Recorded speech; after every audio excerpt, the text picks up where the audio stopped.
Om Tat Sat.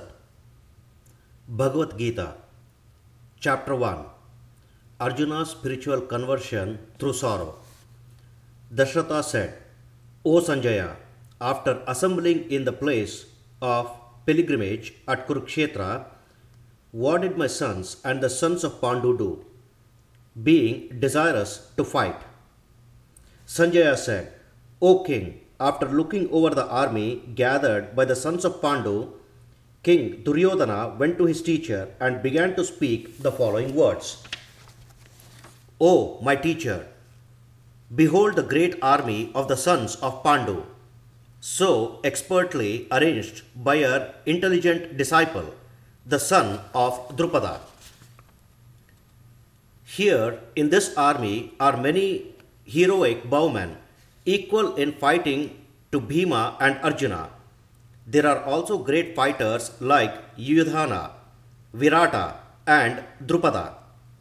There are also great heroic powerful fighters like Drishtaketu, Chakitana, Kasiraja, Puruchit, Kuntibhoja, and Saibhya. There are the mighty Yudhamanyu, the very powerful Uttamja, the son of Subhadra, and the sons of Draupadi. All these warriors are great chariot fighters. O best of the Brahmanas, for your information, let me tell you about the captains who are especially qualified to lead my military forces.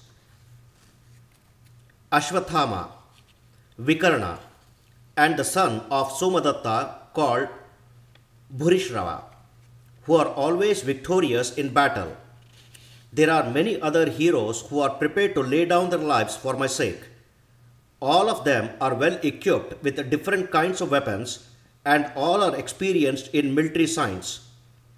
Our strength is immeasurable and we are perfectly protected by the grandfather Bhishma, whereas the strength of the Pandavas carefully protected by Bhima is limited. Now, all of you must give full support to our grandfather Bhishma, standing at your respective strategic points in the flanks of the army. Then Bhishma, the great valiant grandsire of the Kuru dynasty, the grandfather of the fighters, blew his conch shell very loudly like the sound of a lion, giving Duryodhana joy. After that, the conch shells, bugles, trumps, drums and horns were all suddenly sounded, and the combined sound was tumultuous. On the other side, both Lord Krishna and Arjuna, stationed on a great chariot drawn by white horses, surrounded by the transcendental conch shells. Then Lord Krishna blew his conch shell called Panchagnya. Arjuna blew the Devadatta, and Bhima, the voracious eater and performer of Herculean tasks, blew his terrific conch shell called Poundram. King Yudhishthira, the son of Kunti, blew his conch shell, the Anantavijaya, and Nakula and Sahadeva blew the Shughosha and Manipushpaka. That great archer, the king of Kashi, the great fighter Shikhandi, Drishtadyumna, Virata, and the unconquerable Satyaki, Drupada, the sons of Draupadi, and the others, O king, blew their respective conch shells. The blowing of these different conch shells became uproarious and thus vibrating both in the sky and on the earth. It shattered the hearts of the sons of Dhritarashtra. O king, at that time Arjuna, the son of Pandu, who was seated in his chariot, his flag marked with Hanuman, took up his bow and prepared to shoot his arrows, looking at the sons of Dhritarashtra. O king, Arjuna then spoke to Krishna these words. Arjuna said, O infallible one, please draw my chariot between the two armies so that I may see who is present here, who is desirous of fighting, and with whom I must contend in this great battle attempt. Let me see those who have come here to fight, wishing to please the evil-minded son of Dhritarashtra. Sanjaya said, O descendant of Bharata, being thus addressed by Arjuna, Lord Krishna drew up the fine chariot in the midst of the armies of both parties. In the presence of Bhishma, Drona and all other chieftains of the world, Hrishikesha, the Lord said, Just behold, Partha, all the Kurus who are assembled here.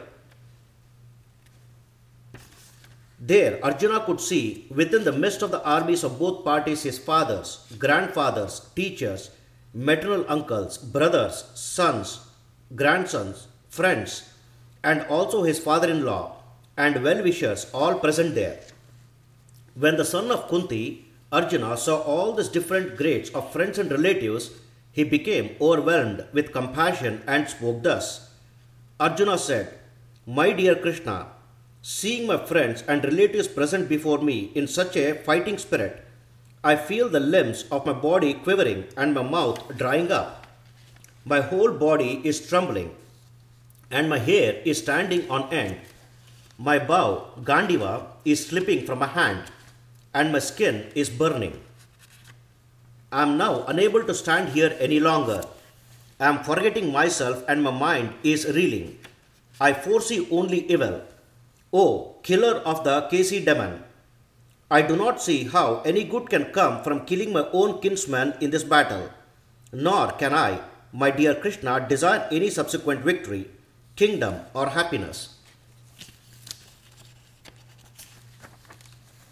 O Govinda, of what avail to us are kingdoms, happiness or even life itself, when all those for whom we may desire them are now arrayed in this battlefield?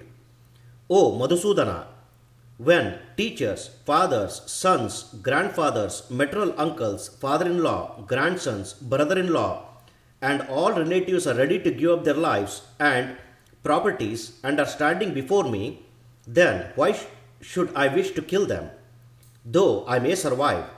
O maintainer of all creatures, I am not prepared to fight with them even in exchange for the three worlds, let alone this earth. Sin will overcome us if we slay such aggressors. Therefore, it is not proper for us to kill the sons of Dhritarashtra and our friends. What should we gain, O Krishna, husband of the goddess of fortune? And how could we be happy by killing our own kinsman? O Janardana, although these men, overtaken by greed, see no fault in killing one's family or quarreling with friends, why should we, with knowledge of the sin, engage in these acts? With the destruction of dynasty, the entire family tradition is vanquished, and thus the rest of the family becomes involved in irreligious practice. When irreligion is prominent in the family, O Krishna, the women of the family become corrupt, and from the degradation of womanhood, O descendant of Vrishni, comes unwanted progeny.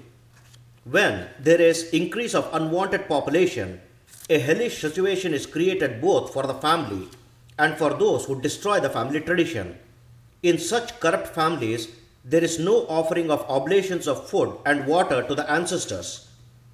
Due to the evil deeds of the destroyers of family tradition, all kinds of community projects and family welfare activities are devastated.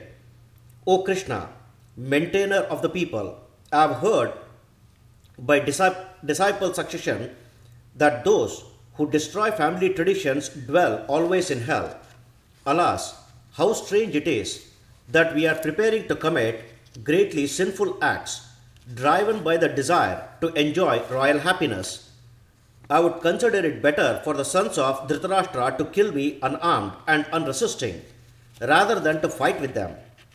Sanjaya said, Arjuna, having thus spoken on the battlefield, cast aside his bow and arrows and sat down on the chariot, his mind overwhelmed with grief. This completes the first chapter of Sriman Bhagavad Gita. Om Sri Krishnarpanamastu.